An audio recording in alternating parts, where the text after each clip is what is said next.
Good morning, guys. Welcome to our channel. Welcome to Blue Leaks Market.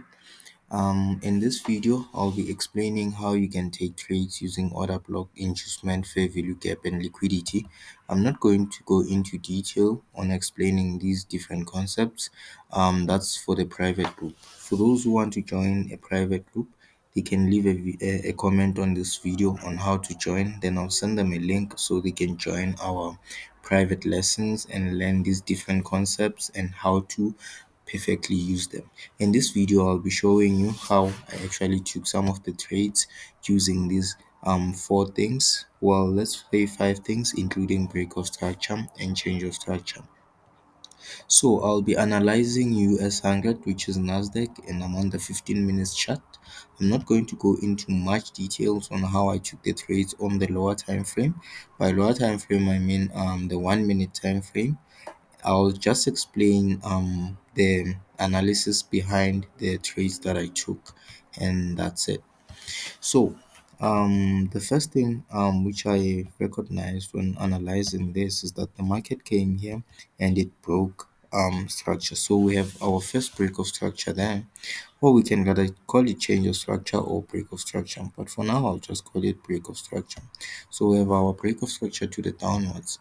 So after the market broke structure, after the market broke structure there, we realized that before the market broke structure there, it printed two things.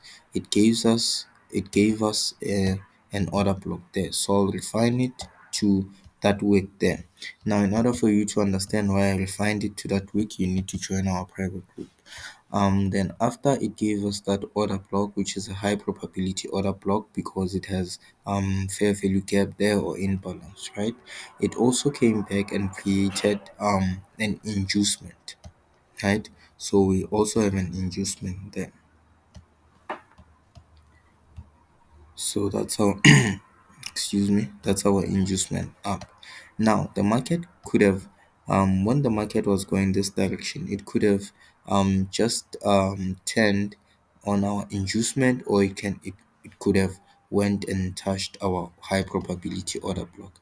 In order for you to check what the market does and where the market will turn between our order block and after breaking our inducement, you need to go to the lower time frame and understand the story there.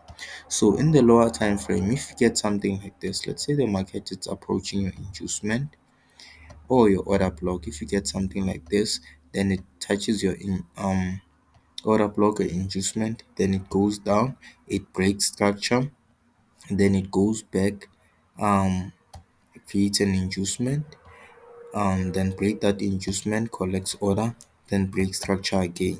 So let me explain that again. So on the lower time frame on this week, you'll wait for the market to do this. So you'll wait for the market to change structure to the downwards. Then after the market has changed structure to the downwards, you'll wait for the market to go collect orders. As you can see in this point, it collected orders. Then you'll wait for it to break structure. You won't get in there because this might be a fake out. So you wait for the market to do a choke, then you wait for it to break structure.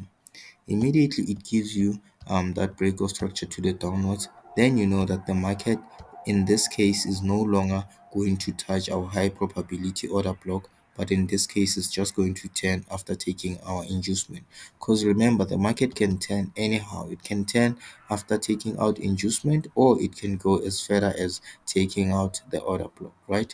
So after the market has done this, you'll then look for your high probability order block here, right? Now remember, all of this is going to happen in your low time frame. So this is your low time frame story. So you're just going to wait for the market to come and touch your high probability order block or the inducement of the 1 minute, and that's where you'll be able to take your trade to the downwards.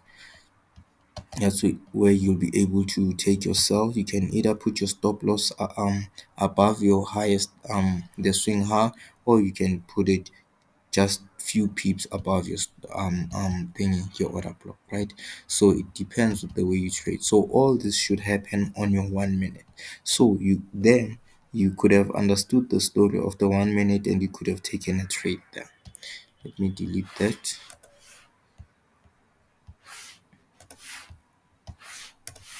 So this, what I was explaining, is the 1 minute story and how you take a trade and you see if it's going to turn on your inducement or it's going to turn on your high probability order block.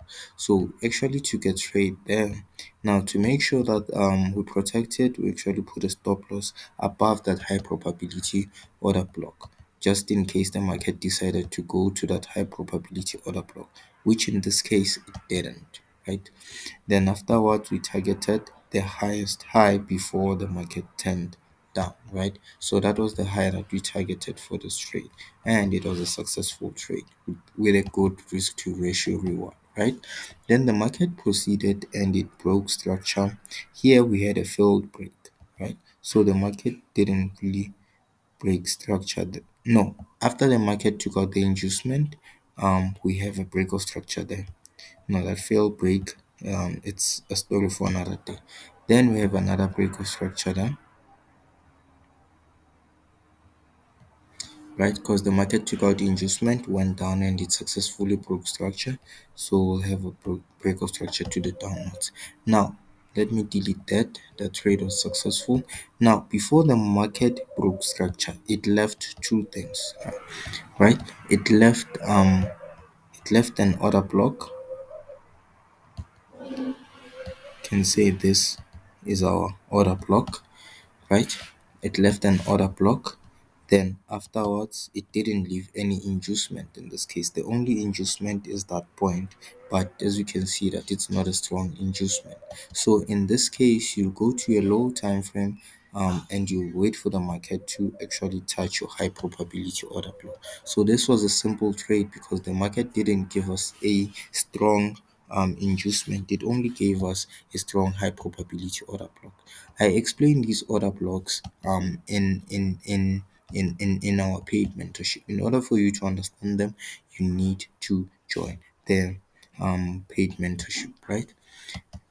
Then afterwards, you could have taken that trade. So that was an easy trade. You go to a lower time frame, you wait for confirmation. Now that, remember how you wait for confirmation. You let the trade play out, you let it go touch your high probability order block, in this case, which is this point. Let me just redraw it here. You let it touch that point, then afterwards you let it go change structure, meaning it breaks this point, right? Then afterwards, then you can take a trade when it goes down. Okay, excuse me. Then you let it go take orders again. So it was going to take an order somewhere here. So you don't take it um as I've written it here on the 15 minutes chart. You go and understand the 1 minute story, and you can only understand what I'm talking about if you put this in practice, right? So, in order for you to understand how this is done on the 1 minute time frame, you need to join the mentorship, as I'll say once more. So, what's the target? The target is your lowest point, and in that case, that was the lowest point, that point, right? So, that was a successful trade. We can delete that, right? So the market in this point decided to turn on the high probability order block, right? Then after the market turned, it gave us some liquidity. You can say that's liquidity. It gives us some liquidity. Then it also gave us a high probability order block. I'll take that whole block. Gave us